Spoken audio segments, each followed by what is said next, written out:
Então, o Polymarkets, assim como o Kaushi, né, institutos de pesquisas, né, e de métricas, o Betting Markets, né, está mostrando que pela primeira vez temos uma alteração em quem vai ser o presidente do Fed, meu amigo. Vocês acreditam nisso? Estava tudo certo para o nosso querido Kevin Hassett. Ele chegou a bater 80% de chance de ser o novo presidente do Fed e ele caiu. O jogo virou na liderança do Fed, meus amigos. E quem é o novo... Quem que foi que superou ele? Quem que é o novo cara aqui que conseguiu superar o Kevin Hassett na expectativa de ser o novo presidente do Fed? É outro Kevin. É o Kevin Warsh, né?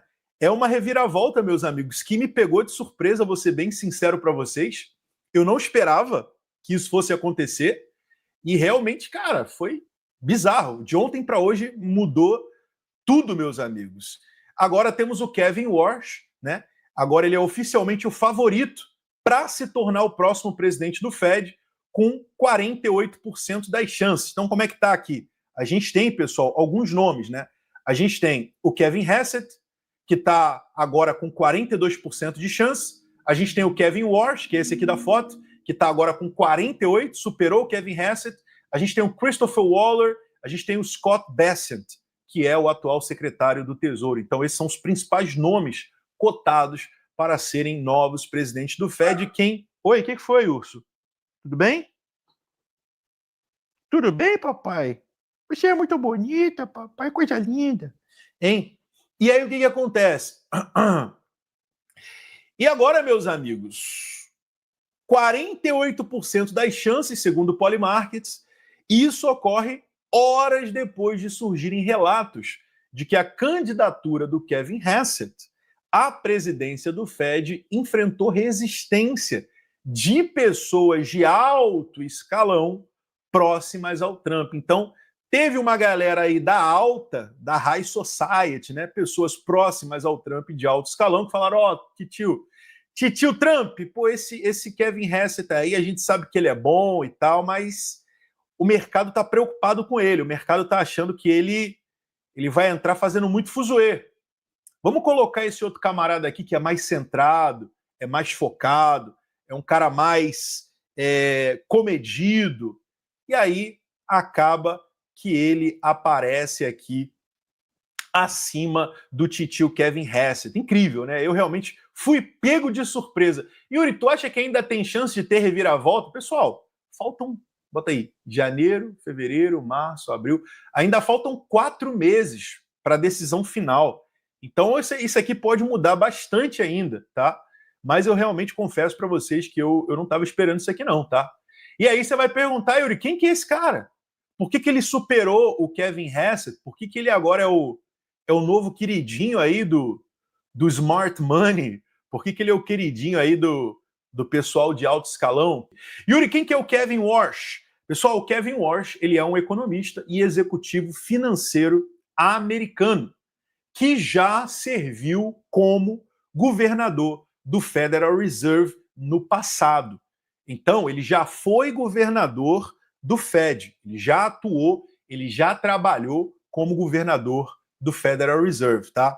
Ele foi membro do Board of Governors, ou seja, ele foi um dos governadores do Federal Reserve, o conselho que supervisiona, né, o Fed, e ele teve papel interessante, muito importante, nas discussões de política monetária e estabilidade financeira durante a sua época no Fed. E qual foi a época que ele esteve ali como governador do Fed? Ele esteve como governador do Fed de 2006 até 2011.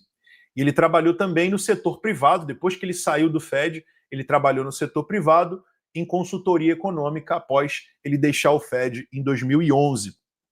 E aí, as pessoas podem perguntar assim, pô, legal, já entendi, vi que o cara é bom, economista, já trabalhou no Fed, já foi governador do Fed, ele estava no Fed justamente naquele período nebuloso, né, de 2008, quando a gente teve a crise econômica. Então, por que agora ele aparece como favorito? Por que agora ele supera o Kevin Hassett na expectativa de ser o novo presidente do Fed, sem mesmo o Trump ter falado nada? sem mesmo o Trump tendo anunciado. Porque, se a gente parar para pensar, aquela reunião, quando o Trump disse Kevin, deixou uma dúvida no ar. Por quê? Porque esse cara também se chama Kevin. Então, quando vocês estavam comigo naquela última live, aonde o Trump ele fala, né, que ele já tem um novo líder para o Fed, e ele falou muito provavelmente será o Kevin, e eu ainda não posso anunciar, joga a dúvida, porque esse cara também se chama Kevin. Mas aí é que a gente neutraliza essa questão, porque quem estava lá quando o Trump falou não era o Kevin Warsh, e sim o Kevin Hassett, que estava ali quando o Trump falou e olhou para ele. Então o Trump, teoricamente, né, ele tem na sua mente e não falou ainda nada sobre esse camarada aqui que você está vendo na foto. Quando ele falou Kevin, ele se referiu, naquele momento, naquela reunião específica, ao Kevin Hassett. Então, Yuri, por que o mercado ele está mudando, mesmo sem o Trump ter mudado aí, ou mesmo sem o Trump ter oficialmente falado que a sua opção ela mudou? Justamente porque pessoas que têm influência, que são justamente essas pessoas de alto escalão, essas pessoas estão fazendo a cabeça do Trump e tentando, de certa forma, convencê-lo a optar pelo titio Kevin Warsh, né? Pelo outro Kevin, o Kevin number 2, né? Por quê, Yuri? Porque o Kevin Warsh, né? Warsh, ele tem experiência direta no Federal Reserve, algo que muitos consideram essencial, coisa que o titio Kevin Hassett ele não tem. Então é um cara que já trabalhou no Fed, é um cara que já tem experiência, e muitos, né, consideram isso essencial para ele estar ali na instituição, o fato dele já ter trabalhado, ele já ter uma bagagem, e ele tem um perfil técnico que é muito respeitado pelos economistas e pelos investidores, especialmente aonde? Em momento de incerteza financeira. Ele foi um dos caras principais que ajudou na recuperação econômica da crise de 2008. O Kevin Warsh ele foi um dos membros mais influentes do Federal Reserve durante a crise financeira global de 2008. Ele tinha acesso direto às decisões mais críticas do sistema financeiro americano, e o Warsh ele tinha um diferencial que é um pouco raro, né? Porque além de ser um cara que estava trabalhando no Fed, ele tinha muito contato em Wall Street. Então ele era um cara muito influente. O Kevin Hassett também, né? Mas o Kevin Warsh ele tinha essa vantagem. Além dele estar dentro do Fed, ele também era muito influente, é ainda, né? Muito influente em Wall Street, né? Então ele era justamente o elo do Federal Reserve com os mercados financeiros. Por quê?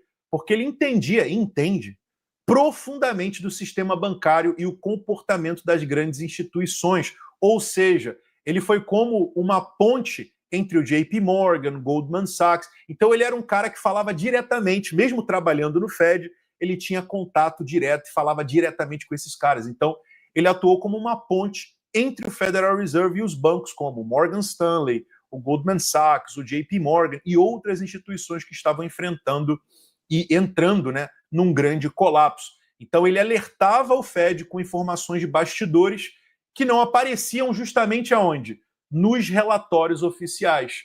Então a gente sabe que o nosso querido Jerome Powell, ele sempre se atém aos dados, ele sempre fala, estamos aguardando os dados, etc, etc.